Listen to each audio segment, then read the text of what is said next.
200 quilômetros de litoral da Noruega estão repletos de plataformas de artilharia, baterias de torpedos e bases de submarinos alemães preparados para uma invasão aliada. Isso é enorme.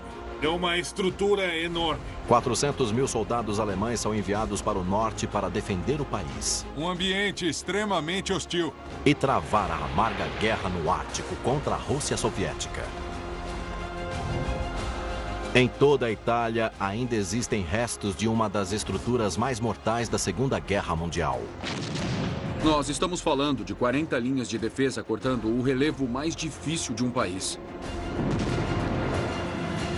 Fortificações projetadas pelos nazistas para retardar o avanço dos aliados e transformar a paisagem numa armadilha mortal. A forma como tudo foi disposto transformou a região numa zona de matança.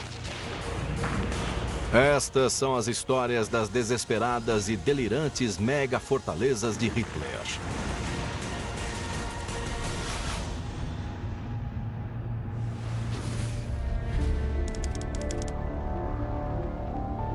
Dezembro de 1939. Os nazistas já anexaram a Áustria e a Tchecoslováquia e já invadiram a Polônia. Em resposta, a Grã-Bretanha e a França declaram guerra à Alemanha, mas as hostilidades ainda não começaram. Em 9 de abril de 1940, codinome Dia Weser, 9 mil soldados alemães iniciam a invasão da Dinamarca e da Noruega. Em apenas 3 horas, a Dinamarca se rende ao exército alemão. E praticamente toda a marinha alemã ataca 6 portos estratégicos da Noruega. No extremo norte, Narvik, o porto mais valorizado de todos, é tomado. Metade de todas as importações de minério de ferro da Alemanha é transportada de trem da Suécia para Narvik. Ferro que alimenta a máquina de guerra nazista.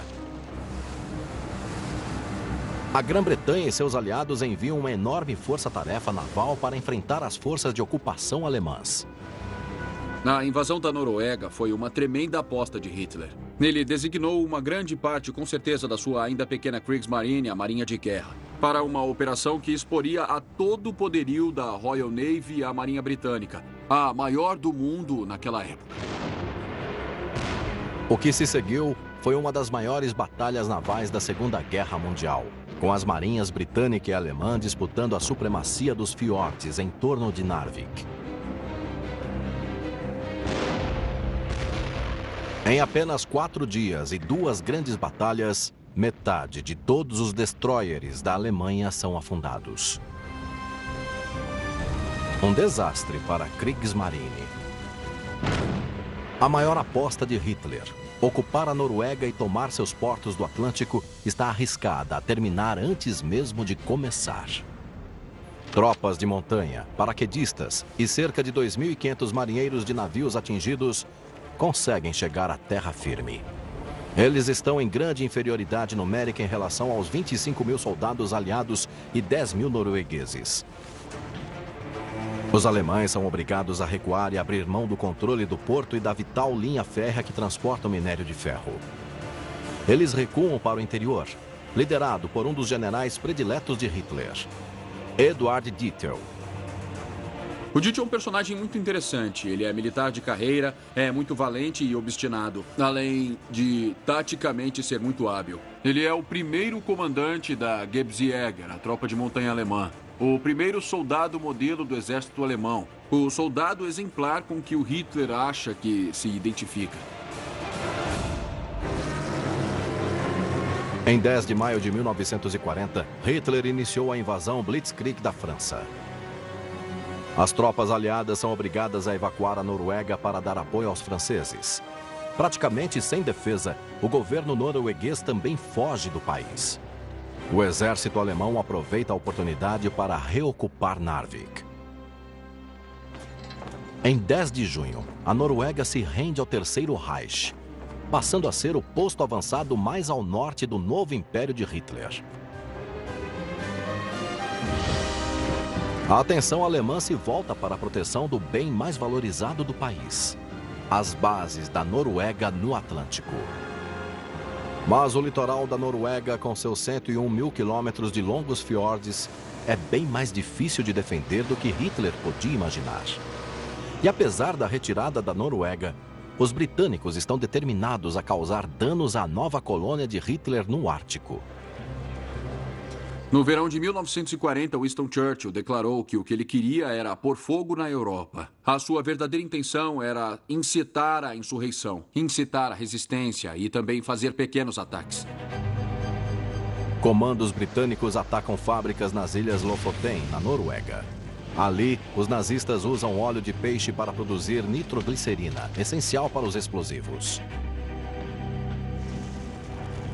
Depois do primeiro ataque de comando, Hitler percebeu que a Noruega estava vulnerável e que o local era dificílimo de defender e que para ele conseguir manter aquela defesa, ele teria que aumentar significativamente a quantidade de forças lá. E assim, ele iniciou um enorme projeto de construção.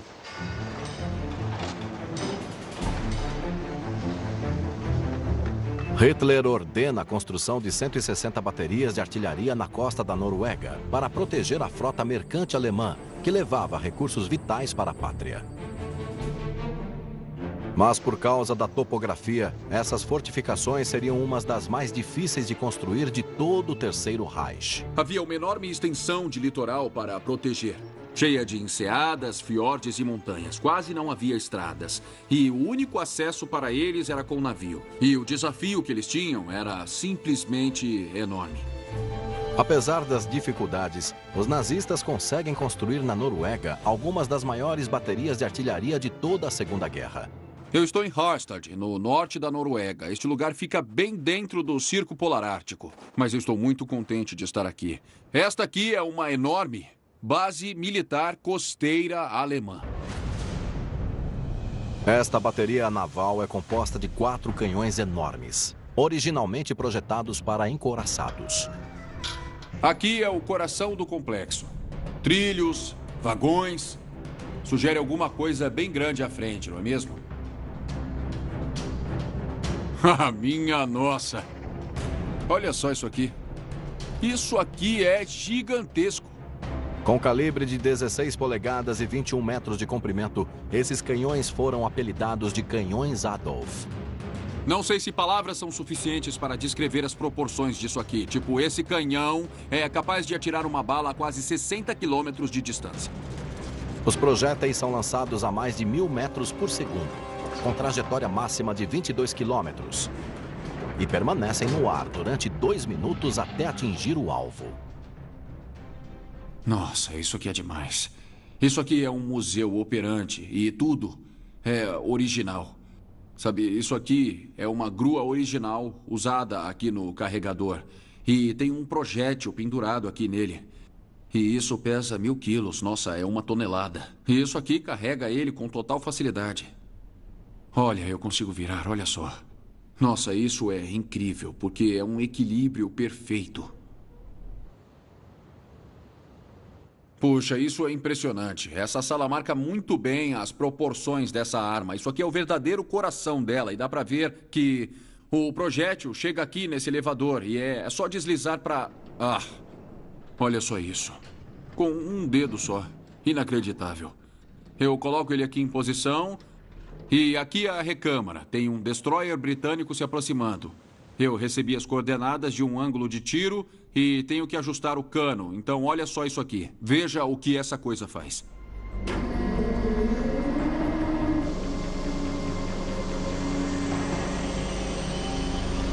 Isso aqui é um genuíno canhão alemão do tempo da guerra em perfeito funcionamento e não dava para ser maior.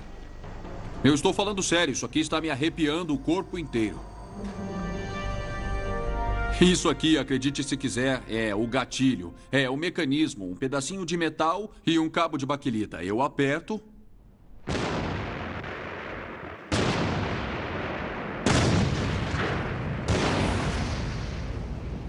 Em todos os grandes projetos de engenharia alemã foi utilizado o trabalho escravo, e aqui não foi diferente. Milhares de prisioneiros de guerra foram trazidos aqui para trabalhar na construção.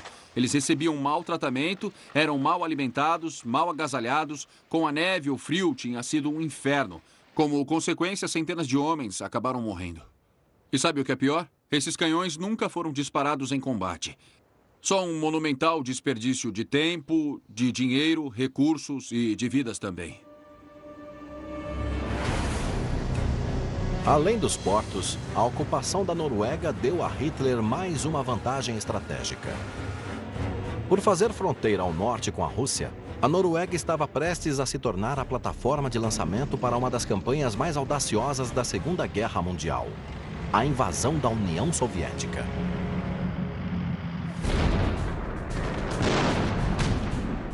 Em 22 de junho de 1941, os nazistas atacaram a União Soviética. Mais de 3 milhões de soldados do eixo participaram de uma invasão ao longo de um fronte de quase 3.000 quilômetros. Dietl comanda um ataque ao porto russo de Murmansk e a estratégica estrada de ferro para o sul, que abastece o restante da União Soviética. Hitler ordena que mais dezenas de milhares de soldados sejam enviados ao norte para proteger sua fortificação norueguesa e apoiar as forças de Dietl.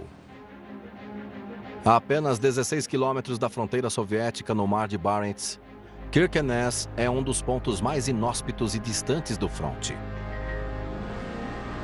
Por causa da corrente do Golfo, ela passa o ano inteiro sem congelar e permite que o exército alemão seja reabastecido constantemente e forma uma base de onde um ataque a Murmansk é possível.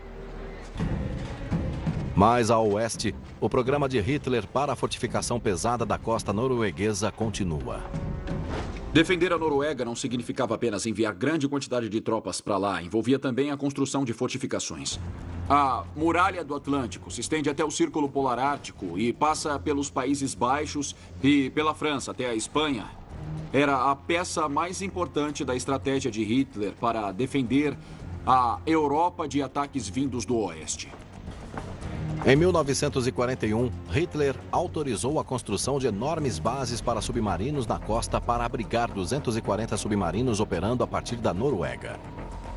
Mike Pavelek está examinando uma base de submarinos alemães em Trondheim, uma cidade que Hitler pretende transformar em uma enorme posição fortificada militar, povoada por centenas de milhares de alemães. Isso aqui é enorme. Uma estrutura enorme. Olha como ela é grande, como é comprida. Durante a guerra, Trondheim era uma cidade bem pequena, tendo na maioria construções de madeira, e de repente os nazistas entraram e começaram a construir essas estruturas enormes. Essa é a porta de uma base militar. Durante a guerra, era muito diferente do que é hoje. Atualmente são áreas construídas de escritórios. Mas dá para ver as pilastras que separam as várias bases para submarinos. Trondheim deveria ser a base para a 13ª Flotilha. 55 submarinos alemães entrando e saindo durante a guerra. Se eles sofressem avarias em combate, eles voltariam para cá para serem consertados durante a Batalha do Atlântico. Caramba! Isso aqui é uma parede interna, que tem pelo menos 3 metros de espessura, construída em seções, bem dura, mas as paredes externas têm pelo menos o dobro da espessura. São enormes. É isso que eu estava procurando. É impressionante. Aqui é onde os submarinos seriam guardados e consertados. Ele seria manobrado aqui para dentro. Fecha a entrada, tira a água e assim daria para trabalhar nele como uma doca seca nesse espaço aqui. A conversão de Trondheim na maior base naval nazista do norte da Europa passa a ser um dos projetos arquitetônicos preferidos de Hitler.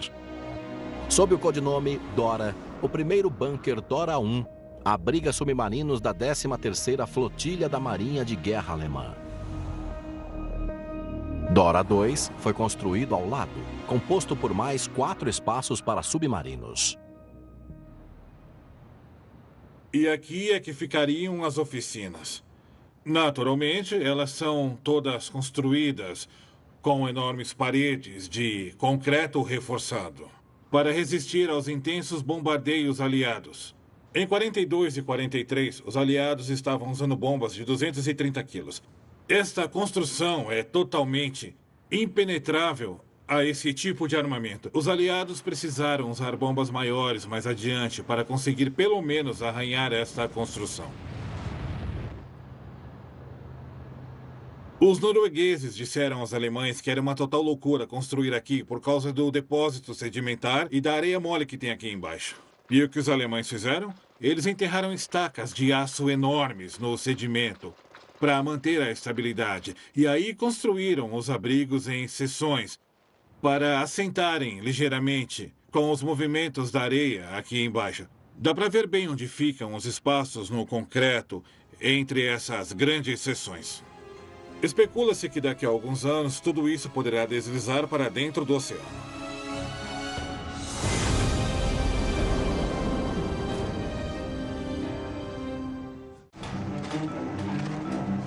Primavera de 1942. Apesar das baixas no fronte da Noruega com a Rússia, a construção da fortaleza ártica de Hitler continua. Com os portos estratégicos fortificados, a atenção se volta em dominar o mar para controlar o ar. Por ocasião da invasão da Alemanha em 1940, havia somente 6 aeródromos em toda a Noruega. Os alemães chegaram e simplesmente construíram mais 50. E a razão disso é que assim eles podiam atacar em direção ao norte e ao Atlântico Norte, cruzando o Mar do Norte e também atacar possíveis comboios aliados para a Rússia. Mas não foi somente bases aéreas e fortificações gigantescas que os nazistas construíram na Noruega. As forças alemãs baseadas ali precisavam estar preparadas para a invasão aliada prevista. Hitler sabia que os aliados iam invadir em algum ponto do continente europeu. A rota mais óbvia era pelo norte da França. Mas, de qualquer forma, os aliados despistaram os alemães, sugerindo uma invasão também da Noruega. Hitler insistiu que a Noruega se mantivesse em alerta máximo, entrando no jogo dos aliados, porque não era possível estar em todos os lugares ao mesmo tempo. O foco na construção de novas fortificações costeiras passa do Atlântico para os mares do norte. Lá, as baterias de artilharia poderiam proteger a frota mercante alemã entrando e saindo de Kirkenes, mas também atacar comboios aliados trazendo alimentos e munição para os soviéticos via Murmansk.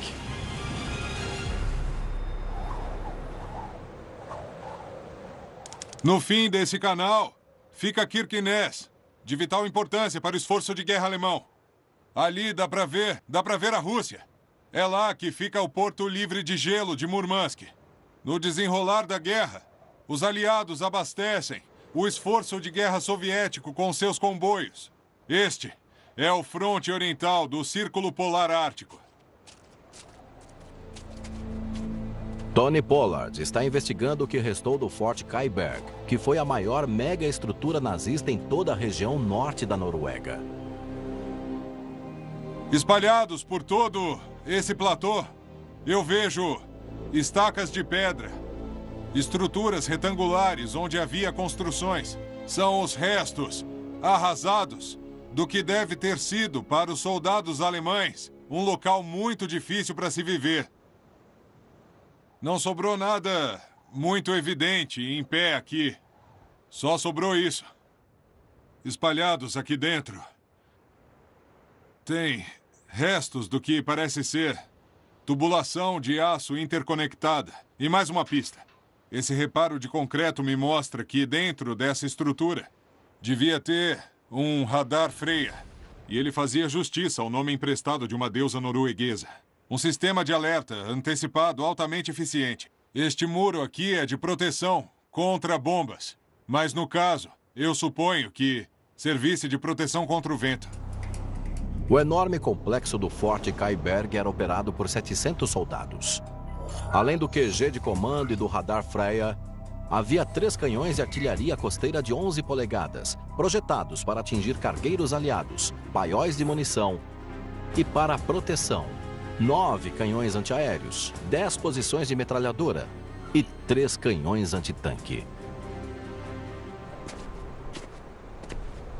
Essa bacia, construída no alto do posto de comando, comportava um sofisticado equipamento de telemetria, cuja função era localizar com precisão os navios, sua distância, ângulo e velocidade, e transmitir essas informações para os canhões de grande porte fazerem a pontaria. Pela localização e estrutura, isso aqui é um posto de comando. Daqui dava para ver tudo.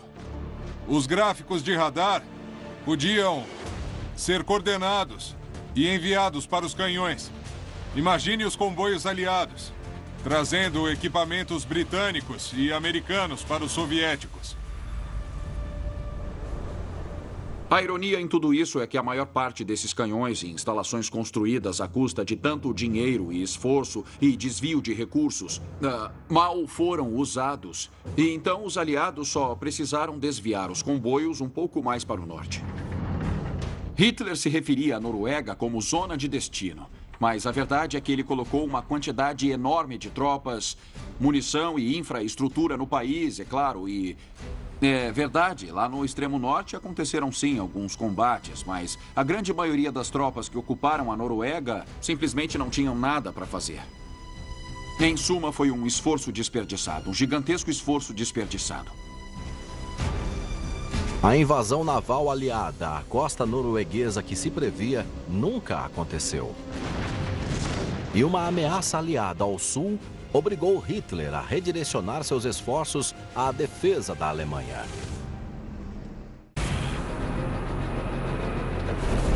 Em 10 de julho de 1943, os aliados invadiram a Sicília, que fica a pouco mais de 3 quilômetros da Itália continental. Benito Mussolini, o ditador fascista da Itália, já era aliado de Hitler desde o seu ingresso na Segunda Guerra Mundial junto com a Alemanha em 1940.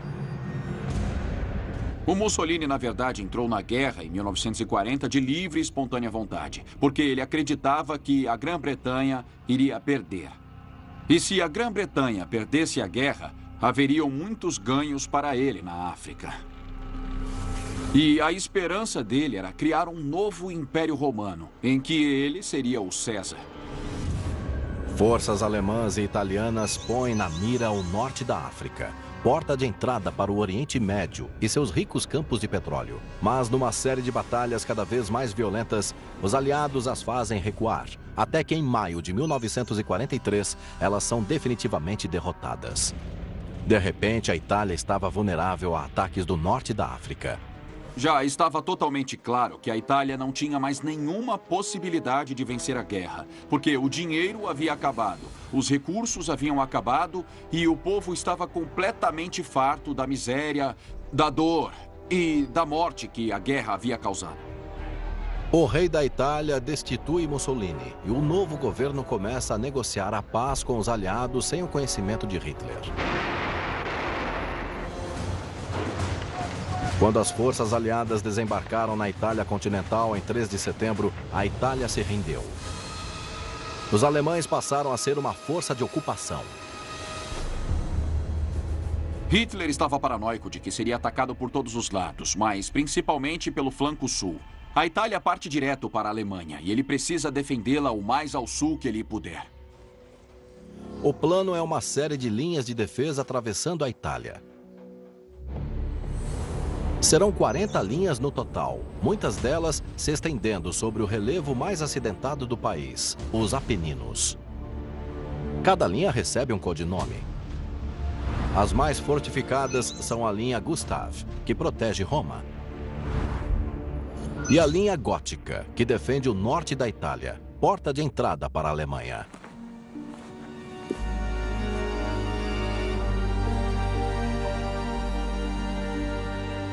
James Holland está investigando uma seção da linha do sul da Itália para entender como os nazistas rapidamente transformaram o país inteiro numa fortaleza. Olha só isso aqui. Que vista mais incrível. Se eu fosse um engenheiro alemão olhando para isso e planejando as defesas, eu estaria muito satisfeito com a paisagem. Dá para ver todas as cordilheiras cortando aqui. Dá para ver aqueles picos, ravinas e outras coisas que dá para explorar. Mas também dá para explorar o vale, porque tem um riozinho serpenteante. E quem sabe dá para transbordar ele e tornar a planície um aluvial intransponível para depois enchê-la de minas e arame farpado. Os aliados teriam que fazer o que fizeram no fronte ocidental durante a Primeira Guerra. Atravessar uma grande área descampada, completamente expostos. E conforme eles tentavam atravessar os campos minados e arames farpados, daqui do alto da montanha, canhões e morteiros e ninhos de metralhadora teriam uma visão perfeita deles. De jeito nenhum alguém passaria por ali sem ser visto aqui de cima. E do ponto de vista de quem defende, a vantagem é enorme. Ao longo de cada linha de defesa, os alemães colocam cuidadosamente suas posições de artilharia para aproveitar o relevo ao máximo. Ah, olha só. Nossa, é fascinante. Não tem dúvida de que aqui ficava um espaldão para morteiro ou então um ninho de metralhadora. O cara tá aqui dentro, enfiado aqui, com o morteiro. Ele tá protegido, ninguém consegue atacar ele. Põe a granada no morteiro, atira e ela vai subindo, subindo e depois cai em qualquer um que esteja tentando atacar. Aqui os alemães realmente aproveitaram o relevo. Tá tudo interligado, as posições de artilharia. E eu estou aqui conectado a morteiros e a ninhos de metralhadora por todo o espigão. O relevo trabalha completamente a meu favor. Cada linha de defesa é composta de centenas de posições de artilharia interligadas, atravessando o país de ponta a ponta, impedindo o avanço do inimigo.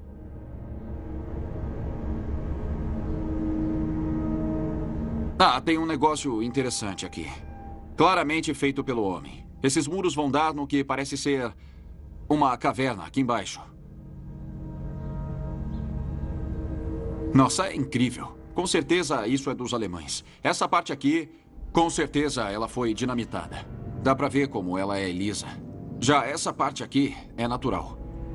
Então tem uma mistura dessa coisa feita grosseiramente com a formação rochosa que já estava aqui. Puxa, isso é muito engenhoso. Olha que incrível. Isso aqui é uma janela que dá para o vale. Aqui é um posto de observação. E daqui eu consigo ver o vale inteiro perfeitamente. A artilharia está disparando indiretamente do vale aqui atrás e eles não conseguem ver o que eles estão acertando. E é por isso, claro, que eles têm o posto de observação. Assim dá para ver onde as bombas estão caindo e falar mais para a esquerda, um pouco mais para a direita, para frente. E isso é tão interessante porque o que a gente vê aqui é uma estrutura de defesa muito diferente do que a gente vê na muralha do Atlântico ou na linha de Siegfried. Isso, claro, porque os alemães aproveitaram o que já tinham aqui. À medida que mais tropas aliadas desembarcavam na Península Italiana e se preparavam para abrir caminho em direção ao norte, os nazistas continuavam fortalecendo suas posições de defesa. O cenário estava montado para o que seriam as campanhas mais sangrentas e difíceis de toda a guerra.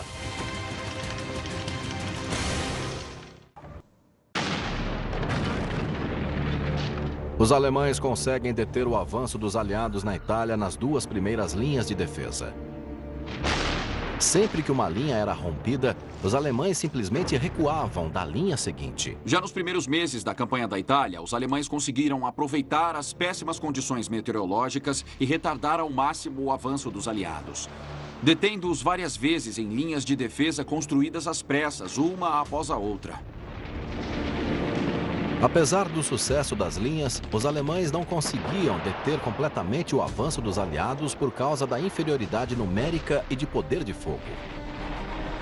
Para retardar ao máximo o inimigo, eles ordenam a destruição da infraestrutura existente.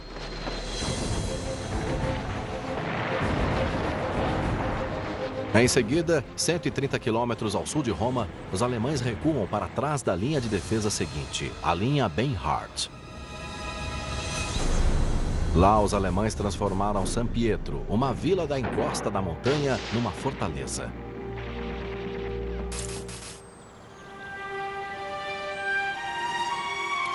Tony Pollard investiga como isso foi feito. À primeira vista, a vila de San Pietro se parece muito com muitas outras desta região da Itália. Muito pitoresca, aninhada na encosta de um morro. Mas à medida que a gente atravessa a vila, em direção ao morro, tem algo mais aqui.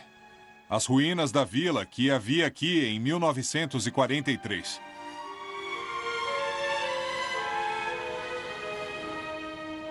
Imagine um pequeno grupo de soldados americanos subindo aqui, sem saber onde vão se deparar com um alemão.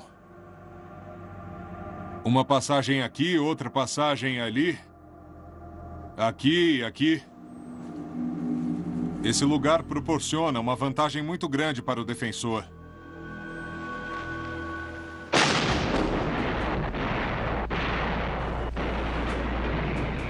Durante 2 semanas, os alemães são bombardeados pela artilharia aliada. Mas isso não enfraquece muito a posição em San Pietro.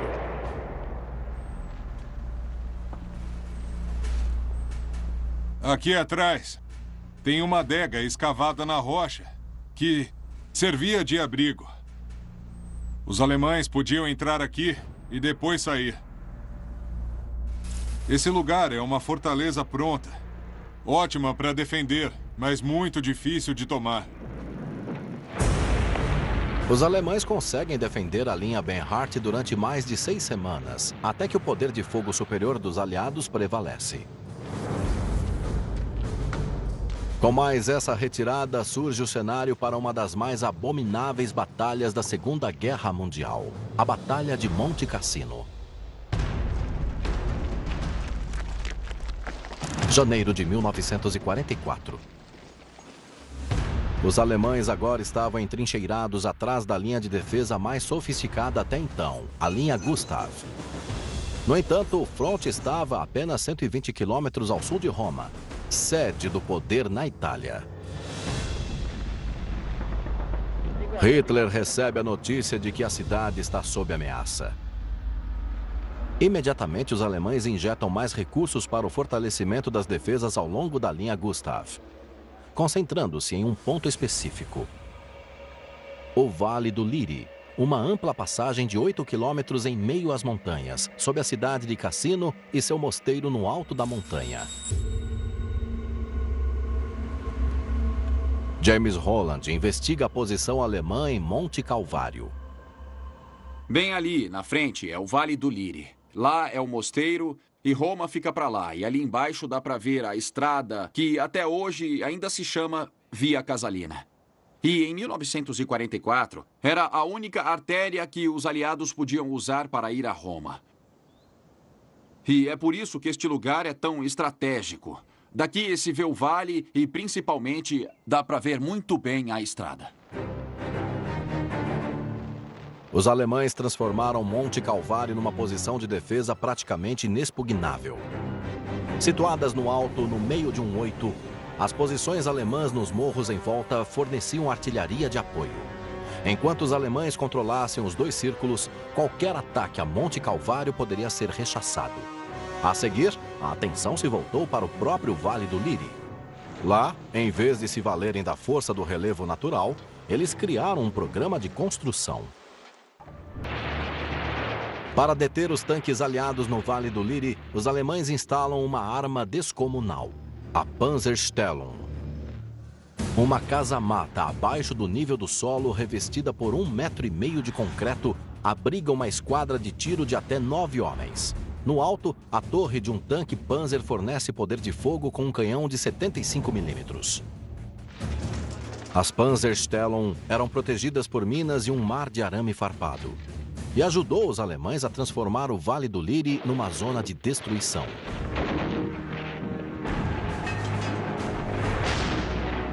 Quando os aliados iniciaram o ataque à linha Gustav, perto de Cassino, em 1º de fevereiro de 1944, os alemães estavam preparados.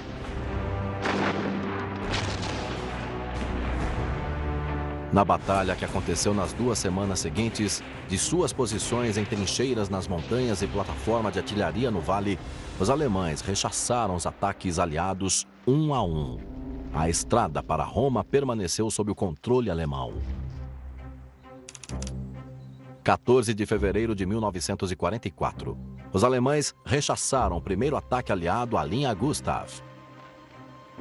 Mas havia uma posição fortificada que, em virtude do seu significado religioso, os alemães ainda não tinham utilizado. O mosteiro beneditino de Monte Cassino, hoje restaurado. Olha, assim de perto é que a gente se dá conta de como esse mosteiro é realmente enorme. E começa a entender por que ele domina a paisagem num raio de quilômetros. Ele é realmente muito imponente e impressionante. Antes da batalha, o alto comando alemão fez um acordo com o Vaticano de não usar o mosteiro para fins militares.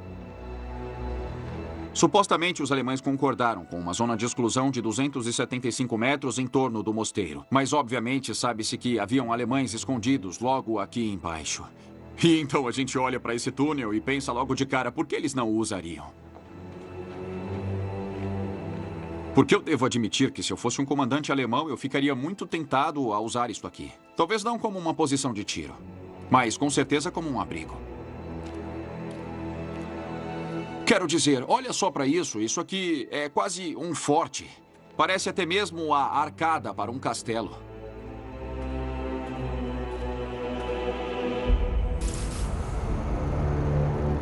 Os aliados estavam cada vez mais desconfiados da atividade alemã em torno do mosteiro e de que ele estava sendo usado como posto de observação de artilharia. Na manhã de 15 de fevereiro, 256 bombardeiros americanos reduziram o mosteiro a escombros.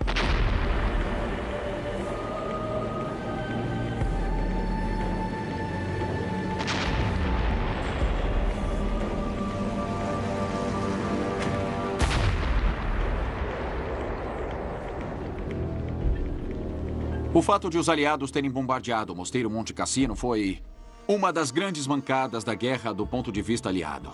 Para as relações públicas, esse foi um tremendo desastre. E eles arruinaram uma das grandes construções da Europa. E nem por isso atingiram a sua meta. Da segurança das colinas em torno, os alemães observaram um bombardeamento inútil e rechaçaram o ataque por terra que se seguiu. Então, os aliados bombardearam a cidade.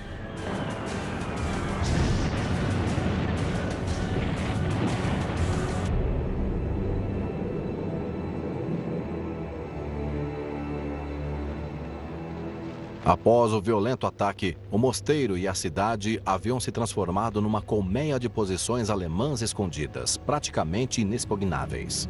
Ao bombardearem a cidade de Cassino, os aliados facilitaram muito a sua defesa para os alemães. Eles tiveram como esconder sua infantaria, seus tanques e sabiam que o local cheio de escombros ia retardar os tanques aliados e dificultar toda a identificação das suas posições.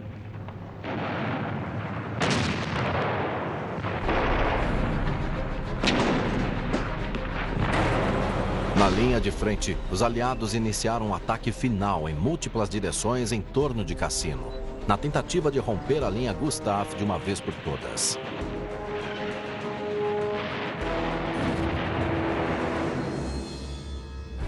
Os ataques simultâneos dos aliados ao longo da costa, pelas montanhas e pelo Vale do Liry satura as defesas alemãs.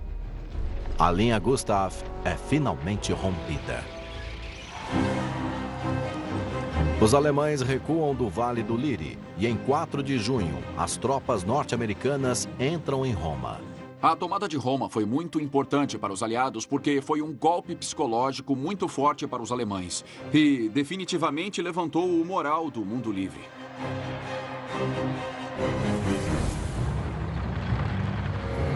Os alemães agora estavam em desvantagem. Eles estavam preparando uma grande defesa na parte norte dos Apeninos. Uma batalha que decidiria o resultado de toda a campanha da Itália.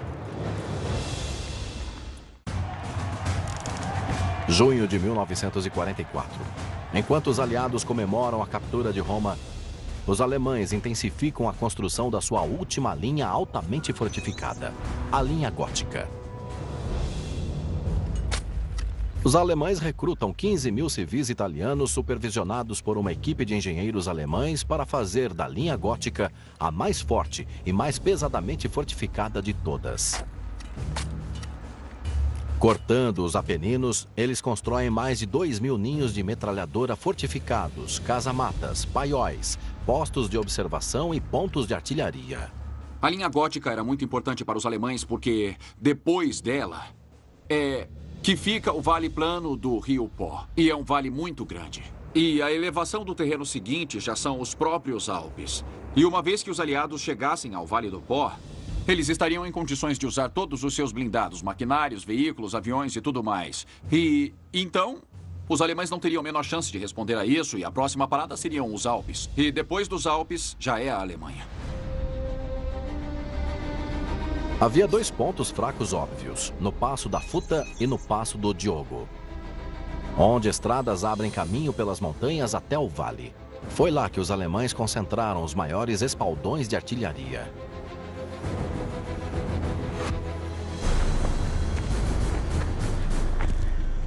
Patrick Beery, capitão reformado do exército britânico, está procurando restos da cidadela defensiva no Passo da Futa.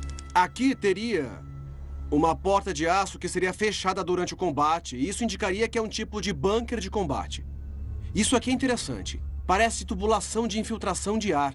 Os nazistas instalavam tubos para que parecessem de ventilação no teto do bunker, para que a infantaria inimiga pensasse, beleza, a gente joga uma granada por aqui para eliminar o bunker. Mas não acontecia nada porque eram entradas falsas. As granadas explodiam ali, mas não acontecia nada. Os tubos que realmente levavam ar para dentro do bunker eram muito bem camuflados.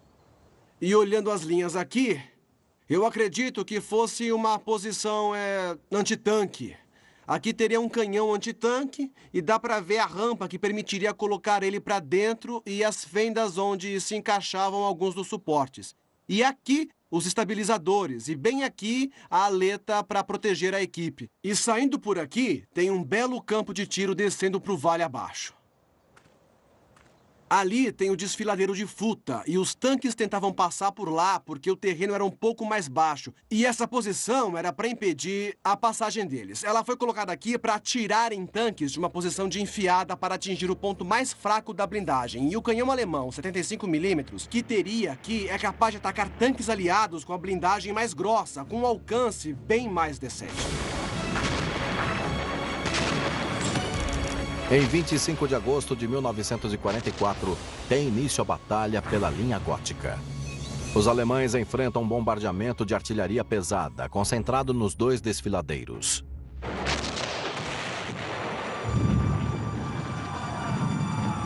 Em 17 de setembro, soldados americanos chegam ao cume. Os alemães foram apanhados completamente desprevenidos pela furtividade do ataque. Após uma breve troca de tiros, eles se renderam. O Monte Altuzzo, posição estratégica da linha gótica, foi perdido. Haviam 2 divisões americanas tentando atravessar aqui. São 20.000 homens e essa posição é absolutamente decisiva para detê-los. E o interessante é que isso foi decidido numa batalha corpo a corpo entre dezenas de soldados. E assim que essa posição foi tomada, a linha gótica se rompeu.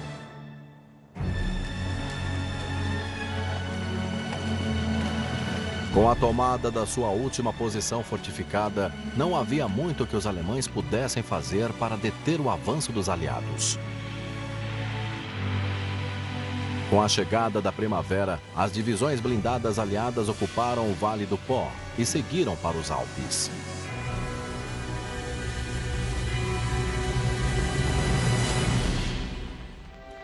Em 2 de maio, os alemães se renderam incondicionalmente aos aliados na Itália.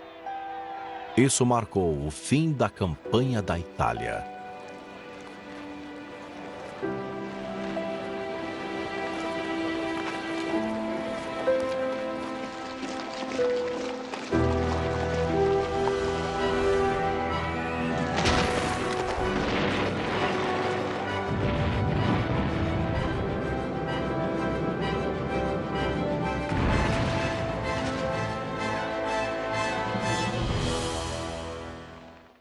Um avião vindo de Portugal. Oi, passaporte, por favor. Polícia. Para ele que não é uma rota comumente utilizada por traficantes de drogas. Férias ou veio visitar alguém? Férias. Férias. E quanto